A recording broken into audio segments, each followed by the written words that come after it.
6h, nous avons passé 7h. Amen. Et je veux que tu t'acclames fortement. Pourquoi je te demande de t'acclamer? Acclame-toi avant que je te donne la bonne nouvelle. Alléluia. Amen. À ce stade-là, laisse-moi dire, à ce stade, tu peux rentrer à la maison en paix. Amen. Alléluia. Amen. Parce que la raison pour laquelle Dieu t'a convié, il te l'a accordé avant même que ce programme ne finisse. Amen. Parce que j'ai vu une personne déterminée en train de prier. J'ai vu une personne enragée. Une personne qui se dit en elle-même, non, assez, c'en est assez. Une personne qui se dit, non, ça passe ou ça passe, mais je ne retournerai pas à la maison telle que je suis venu. Et Abba a entendu ta voix, et parce qu'il a entendu ta voix, il t'a exaucé au nom de Jésus. Acclame-le encore fortement.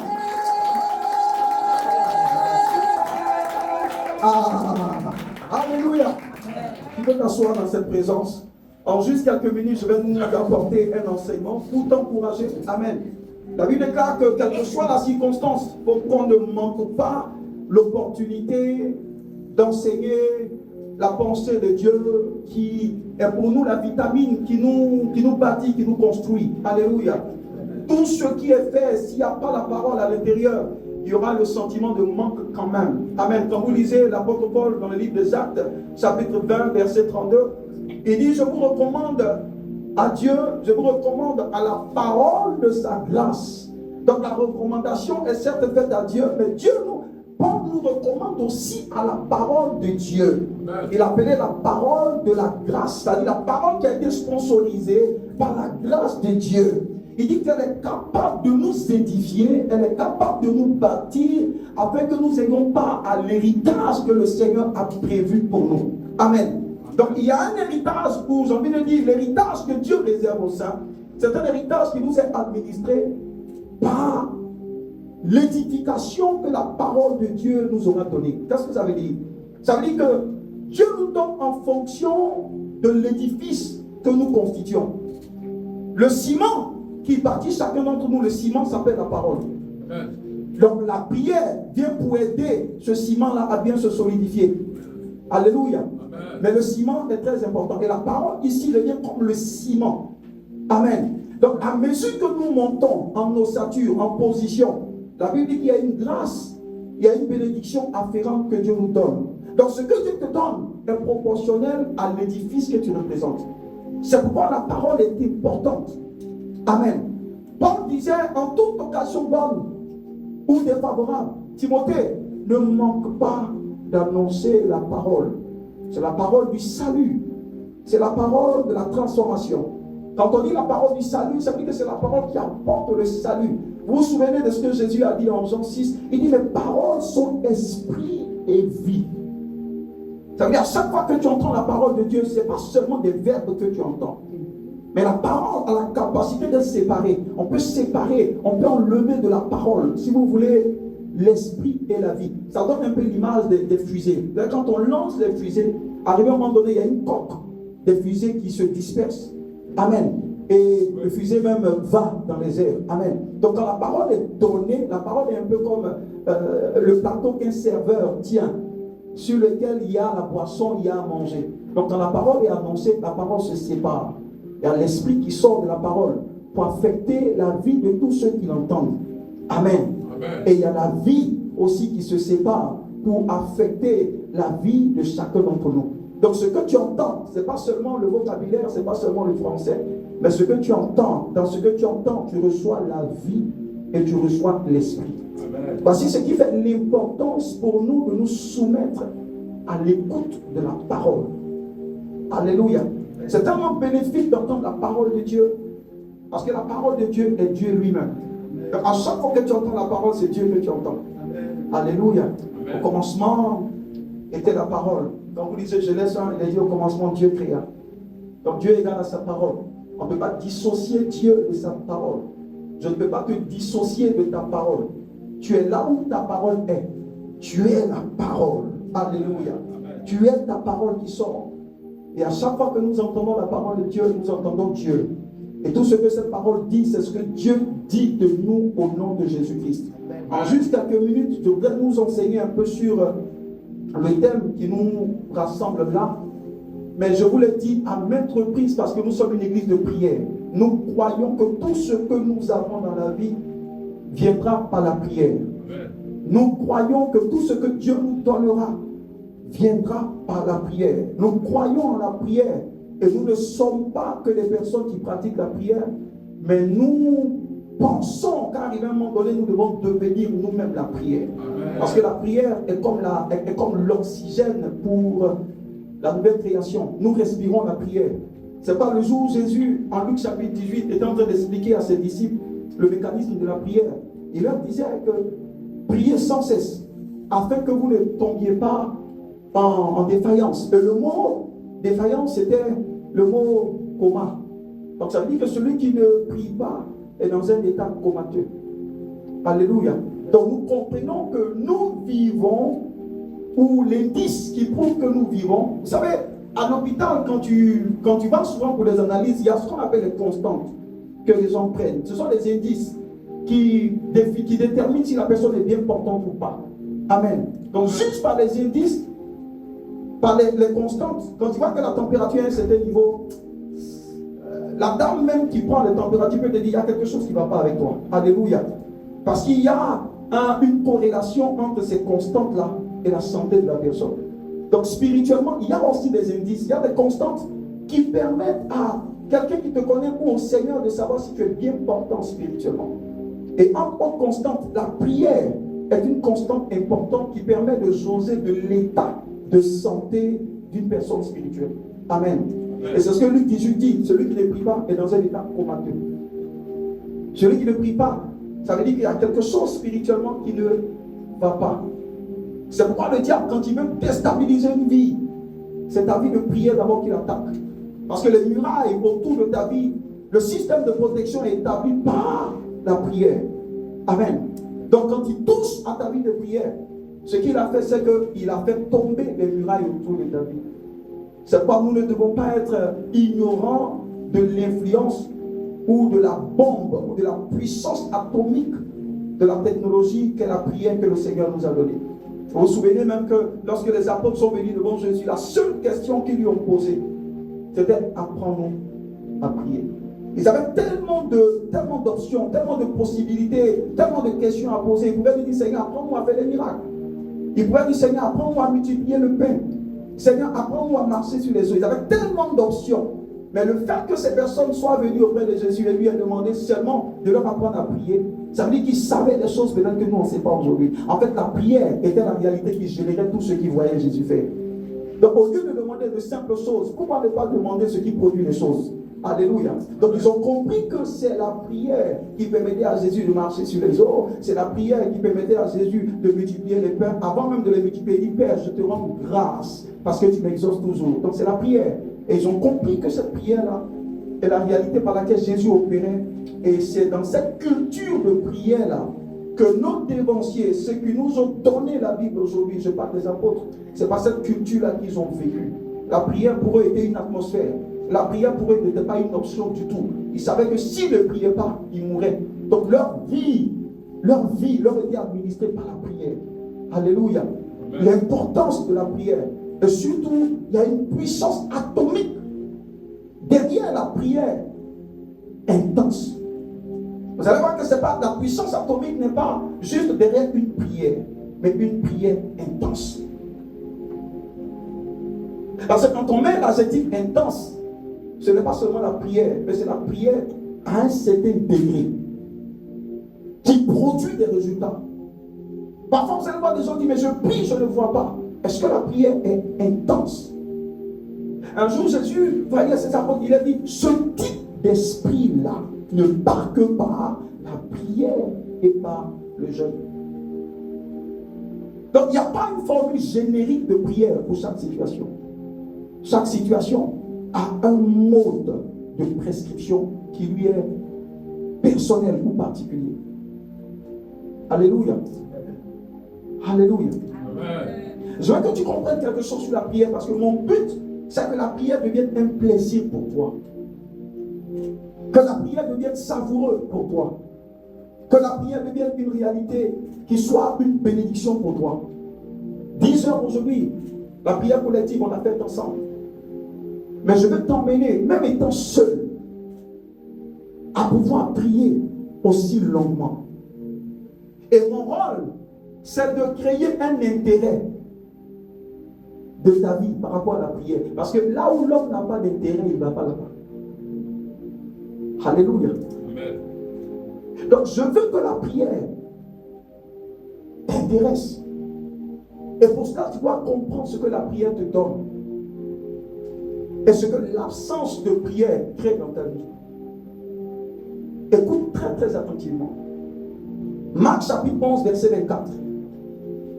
Il faut même noter, c'est tout à l'heure que j'ai préparé quelque chose parce que hier, depuis 22 heures, Maman Kapou avait veillé et nous sommes allés jusqu'à 3h, 4h du matin et on est venu directement ici. Je n'ai même pas dormi. Donc je me suis juste éclipsé pour aller préparer ce que l'Esprit me donne de vous donner maintenant. Alléluia. Donc jusqu'à 18h, depuis hier 22h, on était avec la jeunesse là-bas. Je veux que tu acclames le Seigneur pour la jeunesse. Amen. Depuis hier jusqu'à maintenant, nous sommes debout et on ne sent pas qu'on est fatigué. Ce n'est pas par notre force, mais c'est par l'Esprit de Dieu. Amen. Quand l'Esprit de Dieu prend le contrôle d'un corps, ce corps devient léger.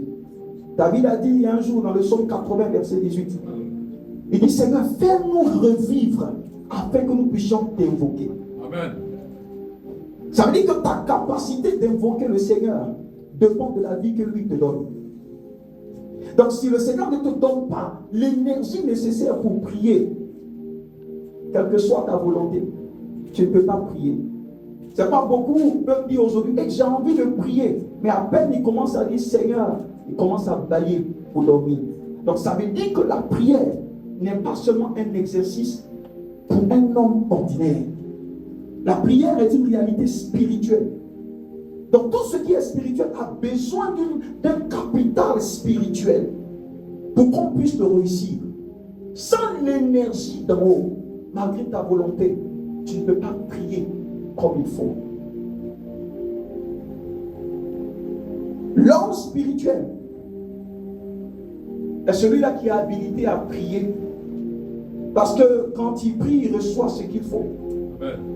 En termes de réalité, le fortifiant, le stimulant, pour qu'il soit à même de se tenir devant Dieu et de se tenir pour Dieu. Marc chapitre 11, verset 24. Marc 11, verset 24. Marc 11, verset 24. Il a dit, c'est pourquoi je vous dis, tout ce que vous demanderez en priant. Donc ça veut dire que Jésus est convaincu qu'on doit demander. Celui qui ne demande pas ne reçoit pas. Mais il nous donne le canal. Il nous donne la chaîne, la voie par laquelle la demande doit être formulée. Il dit en priant.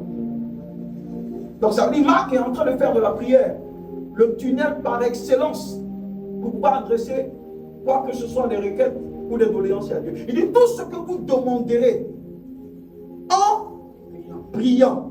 Pourquoi il spécifie? Donc il met l'emphase sur la prière. Tout ce que nous demandons à Dieu se fait par la prière. Je vous ai dit que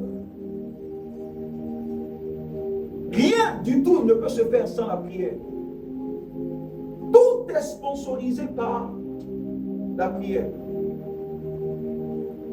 C'est pourquoi celui qui ne prie pas a fermé délibérément sa destinée. Celui qui ne prie pas, le message qui s'envoie à lui et aux gens autour, c'est que mon ciel peut rester fermé. Parce que par défaut, le ciel est fermé sur la tête de tout le monde. Par défaut. Quand bien même tu es enfant de royaume, n'oublie pas que tu es dans le monde. Dieu t'a mis dans le monde pour que tu le représentes. Donc le monde a son ciel.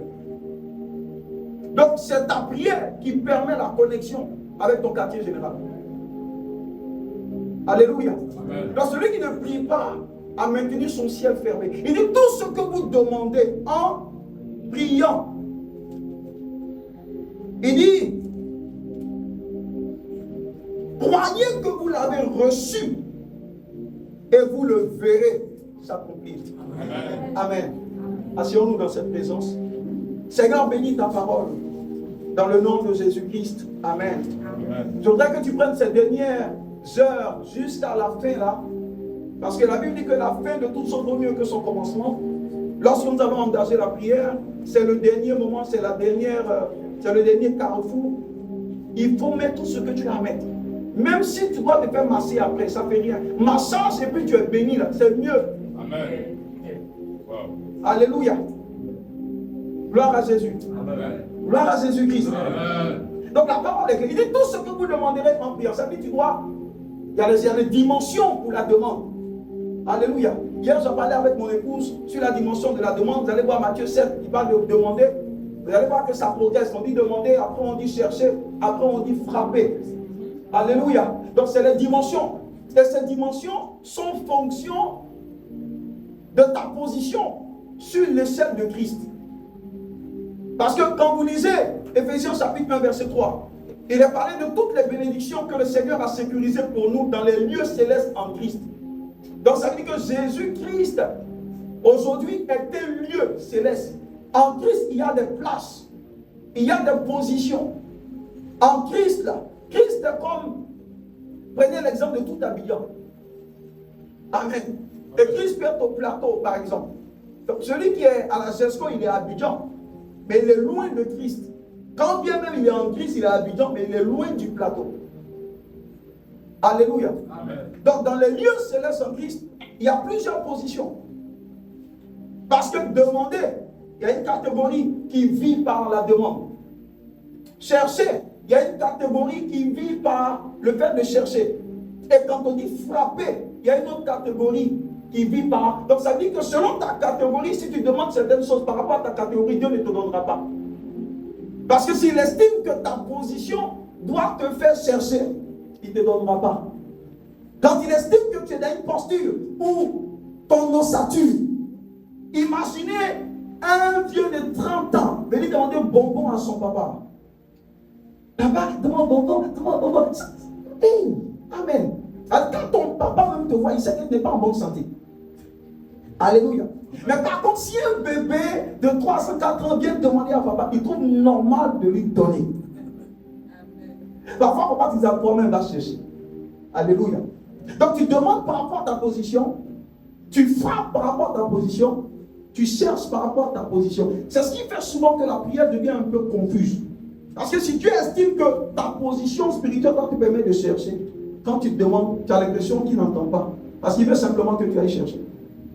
Alléluia. Amen. Gloire à Jésus. Amen. Donc je parle de la puissance atomique de la prière.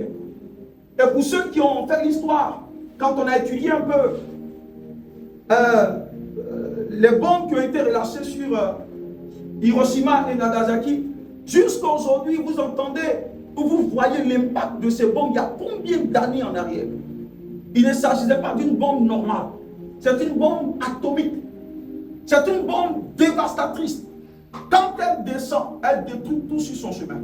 Et c'est ce que cette bombe a fait. Et la bombe peut détruire les choses et ne pas avoir d'effet plus tard. Ou l'effet peut être sur 2 jours, 3 jours, 4 jours. Mais l'effet de la bombe atomique sur Hiroshima, jusqu'aujourd'hui, je suis bien un documentaire.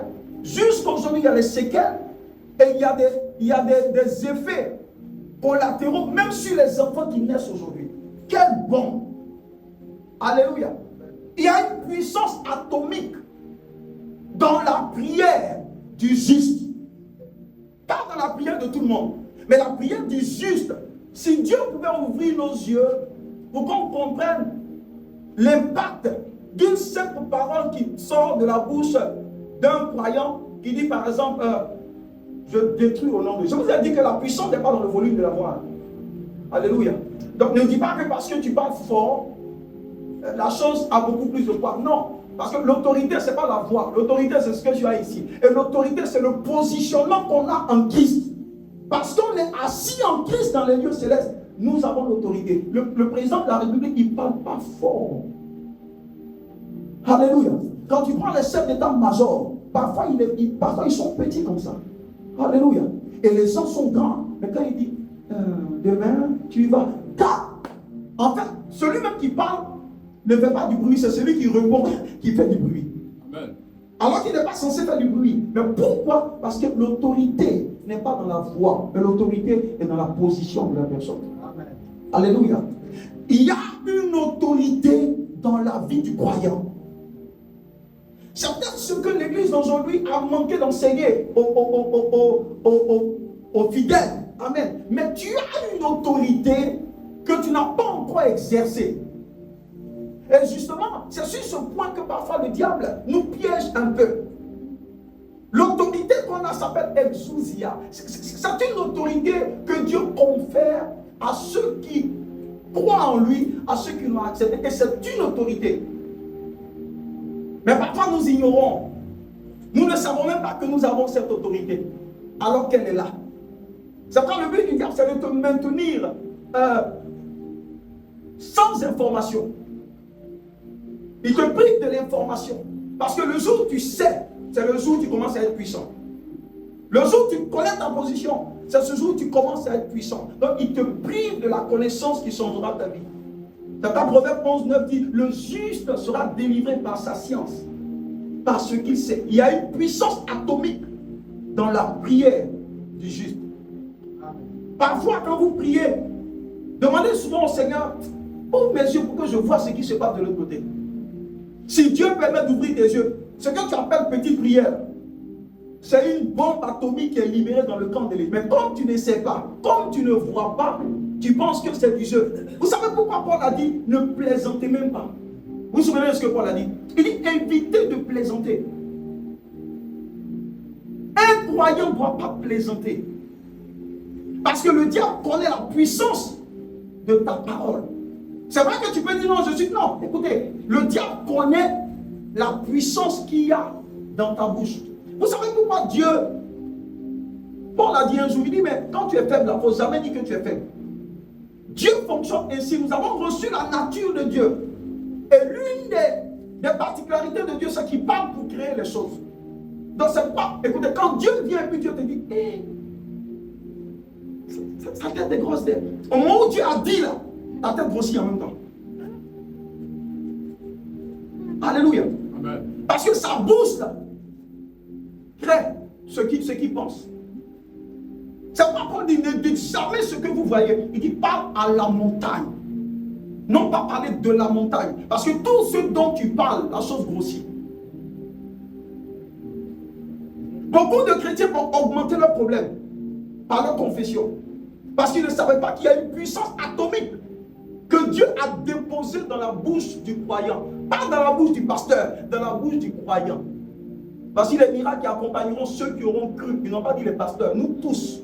Si tu crois en la même énergie que le Seigneur a mise en toi, tu seras capable de faire des dégâts dans le camp de l'ennemi. La puissance atomique de la prière intense. Je vous ai dit, pour nous, on ne prie pas par option. On prie parce qu'on n'a pas le choix. La nouvelle création vit par la prière. Regardez le bébé qui est dans le placenta, dans lequel il y a le liquide amniotique. Là. Le liquide amniotique n'est pas une option pour lui. Il ne peut pas dire à maman, maman, il faut me sortir de cette eau-là. Non, le jour où il dit ça, il est mort en même temps. Parce que sa vie est liée à l'environnement dans lequel il est. Est-ce que quelqu'un est d'accord avec moi? Donc le bébé vit dans le liquide amniotique. Il trouve la vie dans l'ambiance que crée ce liquide amniotique. La nouvelle création que toi et moi nous sommes, nous vivons dans l'ambiance de la prière. Donc la prière n'est pas pour nous une option. La prière devient même indispensable si nous voulons vivre. Nous sommes des créatures de prière. Amen. Et Jésus a dit, ma maison, quand vous lisez 1 Corinthiens 6, verset 19, le Seigneur dit, ah, vous ne savez pas que vous êtes le temple du Saint-Esprit. 1 Corinthiens 3 aussi le dit. Il dit, ne savez-vous pas que votre corps est le temple du Saint-Esprit qui habite en vous?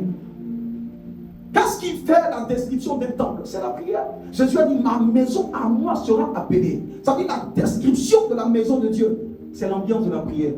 Donc si tu es le vase qui habite le Christ, tu dois comprendre que ce qui te permet de vivre et de survivre s'appelle la prière. C'est pas la prière doit être pour toi une routine. Tu ne respires pas parce que tu veux. Tu respires parce que c'est indispensable. Le jour où tu ne respires plus, tu es mort. Et c'est comme ça la prière doit être pour nous. C'est pourquoi chaque fois que tu vois ta vie de prière prendre un coup, dis-toi que tu es en train de mourir petit à petit spirituellement. C'est le parallèle qu'on peut faire. Alléluia. Et dit, le Seigneur a donné cette parabole afin que tous puissent prier sans cesse et ne jamais se relâcher. Éphésiens 1:3 dit, Dieu nous a bénis de toutes sortes de bénédictions dans les lieux célestes en Christ. Mais ces choses sont en Christ.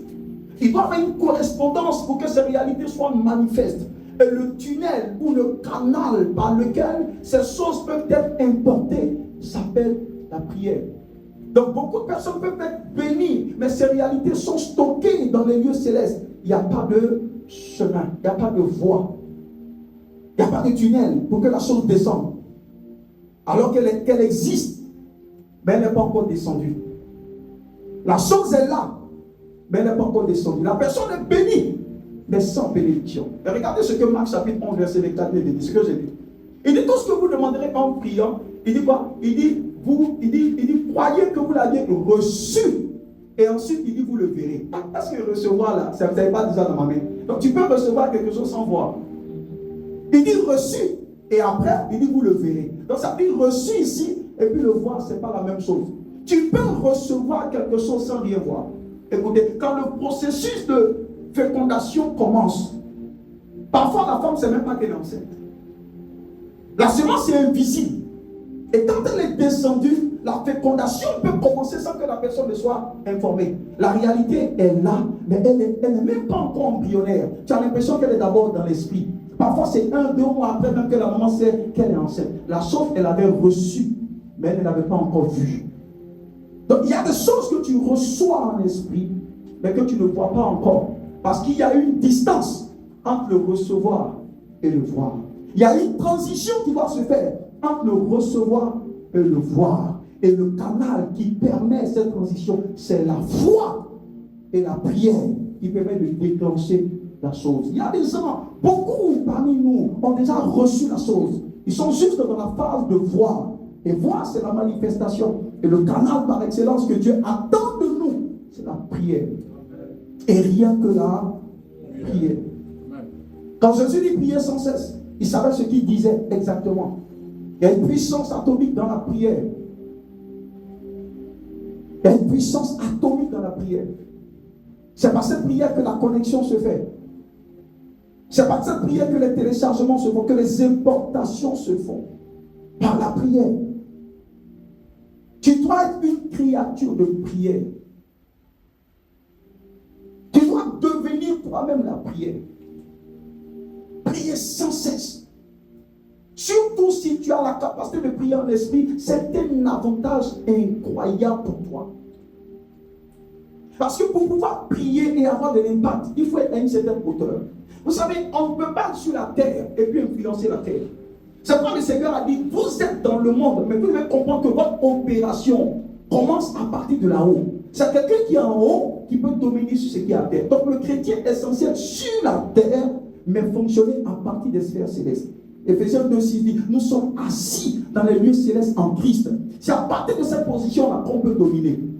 C'est pas parfois quand on arrive à... Écoutez, la stratégie de la prière en esprit, parfois que... Parce qu'il y a une différence entre la prière en langue et la prière en d'autres langues. C'est deux choses différentes. En Apocalypse, en Actes chapitre 2, ce qui s'est produit là, c'était ce qu'on appelle la prière en d'autres langues.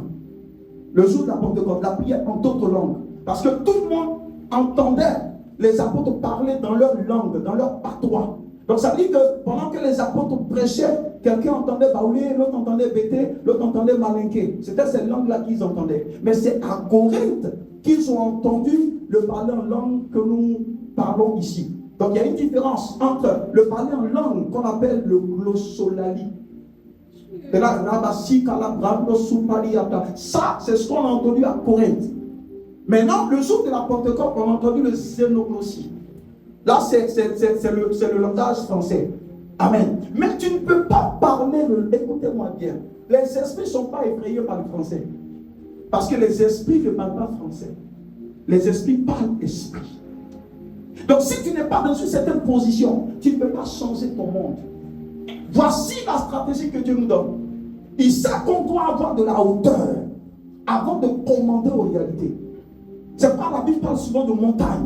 Parce qu'il faut être en haut pour coloniser ce qui est en bas. Donc, le glossolali, rikataba, sikalabrando, sukabaliando, aïkababo. Quand vous venez et puis on vous dit 1 heure de prière, ce que vous devez comprendre, c'est que ce n'est pas pour vous emmerder.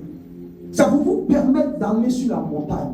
Parce que tant que tu n'as pas atteint la position de la montagne, tu ne peux pas commander et changer les réalités dans la vallée. Donc quand tu parles en esprit ainsi, tu montes. Et quand tu montes maintenant, arrivé à un moment donné, tu peux parler ton français pour commander maintenant. Il dit, vous décréterez une chose et la chose s'établira. Mais si tu n'es pas monté, tu ne peux pas influencer. Donc les deux vont ensemble. Mais le glossolalie, il te permet de monter et le sénoglossie te permet de commander. Donc ce n'est pas un hasard. Donc souvent quand tu entends parler en langue, il est en train de nous fatiguer encore. Ce n'est pas de fatiguer. Le Seigneur a dit à Jean, il dit monte ici. Parce que si tu ne montes pas ici, tu ne peux pas changer ton futur. Ton futur est conditionné par la hauteur que ta vie a prise.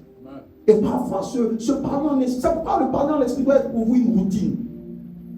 Parce que c'est l'esprit qui, à l'intérieur de vous, vous donne une position adéquate pour être à même de changer la situation. Alléluia. Amen. Alléluia. La prière doit pour toi un plaisir. Tu n'es pas obligé de parler fort. Ce n'est pas le volume. Mais fais-en une routine. Oh, tu peux être en train de prier constamment, puis les gens passent, ils se moquent de toi. Vous dites, mais ils n'ont rien à faire. Mon ami, la Bible dit ceux qui courent, ce n'est pas au début, on sait qui arrive, c'est à la fin. C'est la fin qui détermine qui avait bien commencé. On peut nous voir comme des fous, mais la Bible dit, si tu n'es pas fou aux yeux des hommes, c'est que ta sagesse pour Dieu n'a pas encore commencé. Écoutez-moi, mais Jésus a vécu et a réussi par la prière. Les apôtres ont vécu et ont réussi par la prière. Nous n'avons pas changé la tendance. Nous croyons en la puissance atomique de la prière intense. Donc nous prierons. Nous sommes venus par la prière. Nous vivons par la prière. Et nous remonterons à Dieu par la prière. C'est pourquoi je crois que la prière n'est jamais une perte de temps. La prière n'est pas une dépense. Mais la prière est un investissement. Personne d'entre nous ne peut influencer son futur aujourd'hui. En tant qu'homme. Pourquoi? Parce que nous sommes dans le temps. Nous vivons par l'éternel présent.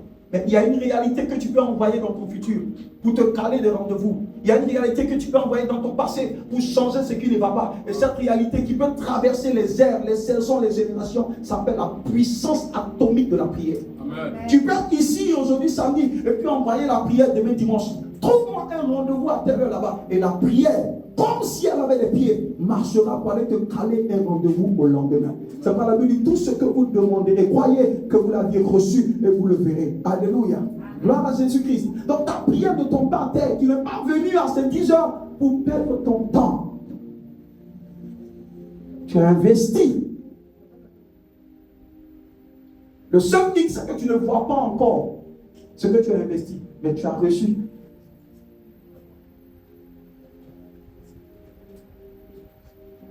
La prière. La prière. Shataba, Likatabo, Sukarando, Shakatabari, Ando Sikaporose, Malubra, Sukalabrando. Parle en esprit fortement. Parle en esprit fortement, fortement, fortement, fortement. Abba, Abba, Abba, Abba, Abba, Abba, Abba, the power of prayer. Likakaya, Shakato, Liposopaliata. Fais-nous revivre, Seigneur, et donne-nous la capacité de t'invoquer. La vie, life. L'Esprit a ressuscité Christ d'entre les morts. La Bible déclare que cet esprit habite en nous. Parle en esprit pendant quelque temps. Parle en esprit. Ne t'arrête pas de parler en esprit. Parle en esprit. Likatabrako sikabaludo. Zubakatabrando sopalikete. Malikatabrando sotobona. Rabasukalabrando aikababo. Life. La vie. De la tête jusqu'à la plante des pieds. Seigneur, restaure ton serviteur. Restaure ton serviteur. La vie revient. La vie. La vie. La vie.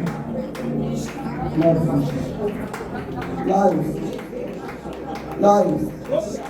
life. Jesus life. Jesus life. Jesus life. Jesus life. Ah.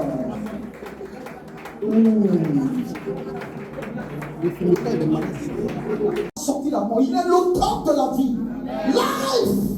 Il est l'auteur de la vie. L'apôtre Paul prêchait. Et la Bible dit qu'à un moment donné de son message, un jeune homme qu'on appelle Eutychus est tombé. Écoutez ce que Paul a dit. Paul a dit, qui m'attend? La Bible dit qu'il a prêché jusqu'au matin. Et le matin, quand il est allé, il allait juste toucher Eutychus. Il dit la vie en toi. Parce que là où on parle du Seigneur, il ne peut sortir que la vie. Amen. Et la vie est revenue. Amen. La vie est la seule substance qui se trouve dans la présence de Abba. Amen. La seule substance qui est vendue dans la maison de Abba s'appelle la vie.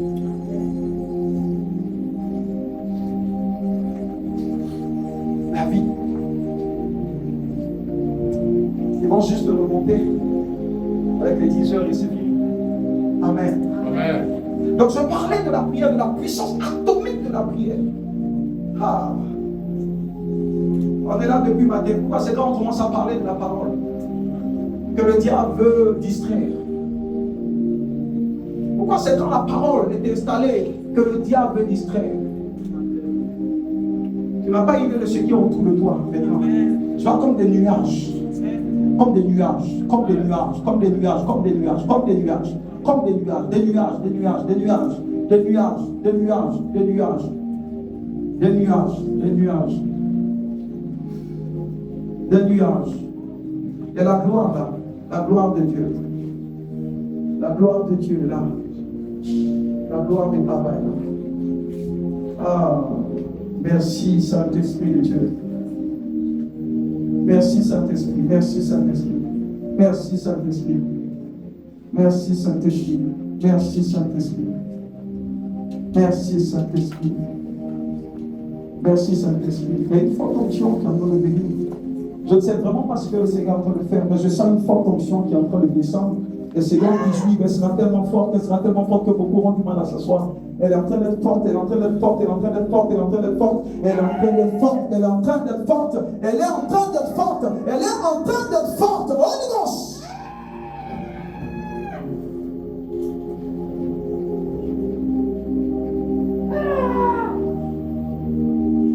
Ah, merci Jésus. Ah, tu es tellement bon, tellement bon, tellement bon, tellement bon, tellement bon, tellement bon, tellement bon, tellement bon. Jacques chapitre 5, verset 16 nous dit: la prière du juste a une très grande efficacité. Amen. La prière du juste. Ah, regardez les mots. Ce n'est pas la prière à une efficacité, mais la prière du juste a une très grande efficacité. Qui est le juste? On n'est pas juste parce qu'on le veut, on est juste par position. Le fait d'avoir accepté le Seigneur nous a donné cette position de juste. Tu n'es pas juste parce que tu es parfait. Personne ne peut atteindre cette dimension de juste, quelle que soit ta perfection. Mais c'est une position qui nous est donnée gratuitement, par la grâce. Dieu nous a donné la position de justice. Mais c'est de cette position que doit découler le style de vie qu'est la sainteté. Parce qu'il n'y a qu'une personne juste qui peut vivre sainte. La Bible dit la prière du juste a une grande efficacité. Donc l'efficacité de la prière est liée à la position de la personne qui formule la prière. Donc c'est possible que les prières soient inefficaces. Donc la prière est efficace parce qu'elle sort de la bouche d'une personne qu'on appelle le juste. Amen. Et c'est toi le juste. Une autre version de Jacques 5,16 dit la prière mise. L'expression c'est la prière mise en évidence. Ou la personne, la prière mise en application. mise en œuvre a une grande efficacité. En d'autres termes, la prière mise en œuvre réussit toujours. Il y a une dimension de prière effectuée par une catégorie de personnes qui n'échouent jamais. Et c'est la prière du juste. Tu n'as pas idée de l'impact de tes prières.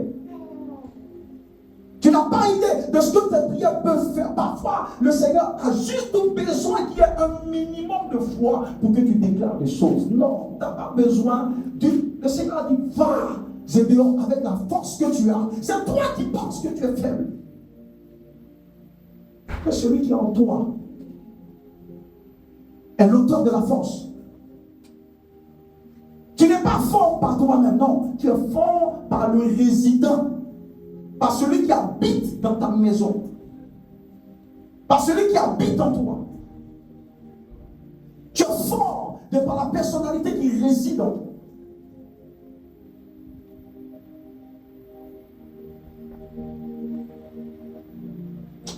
Alléluia. Ah, je ne pourrais même pas terminer. Le lieu le plus dangereux au monde.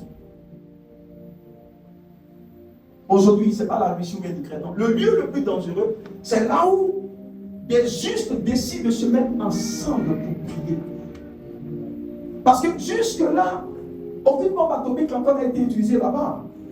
Mais la présence de conclave des justes produit une puissance atomique en termes de prière.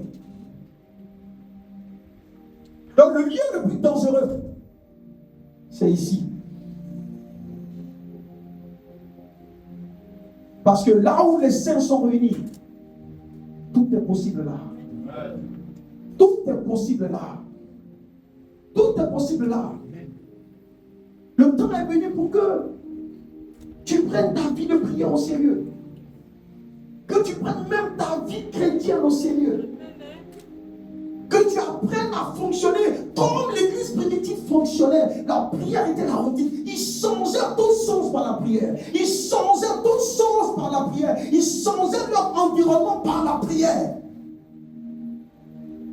Quand c'est exaucé, ils prient. Quand c'est pas exaucé, ils prient. Quand ça va, ils prient. Quand ça ne va pas, ils prient. Parce que la prière est devenue pas une réalité optionnelle, non, ça devient une réalité qu'on pratique toujours.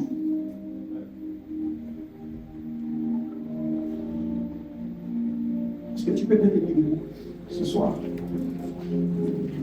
Dis avec moi la puissance atomique de la prière. La puissance atomique de la prière. La puissance atomique de la prière. La puissance atomique de la prière. Alléluia. Amen.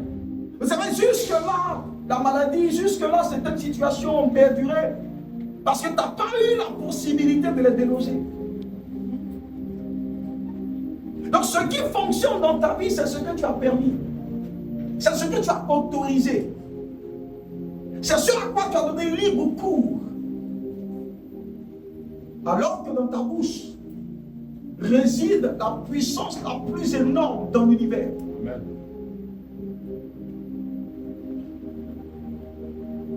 Vous savez, un seul croyant est plus puissant que toute une ville qui n'a pas Christ. Parce que la puissance n'est pas dans le nombre. Mais la puissance réside dans la qualité de la personnalité qui réside en toi. Amen. Le locataire de ta maison s'appelle Christ. Amen. Et parce qu'il est avec toi, tout est possible à celui qui croit. Amen. Amen. Le couple, foi, prière, marche toujours. Ça va, quelle que soit la situation à compter de ce jour. Prie par la foi. Amen. Avec la prière que tu as faite jusqu'à 7 heures, mais quel démon est assez fou pour venir te toucher? Et imagine que tu pratiques cette routine une fois au moins par mois. Tu deviens un danger pour le danger qui était pour toi. Ouvre la bouche et commence à parler en esprit pendant quelques temps. Ouvre l'esprit et commence à parler. Ouvre la bouche et commence à parler en esprit pendant quelques temps. Nous allons en 30 minutes engager quelques prières. Mais c'est le dernier virage. Je veux que tu puisses y mettre tout ton cœur. Même s'il y a de la fatigue, dis à l'Esprit de Dieu de te faire revivre. Parce que nous sommes en train d'aller vers la fin. Nous sommes en train d'aller vers la fin. Nous sommes en train d'aller vers la fin. Demande à l'Esprit de Dieu.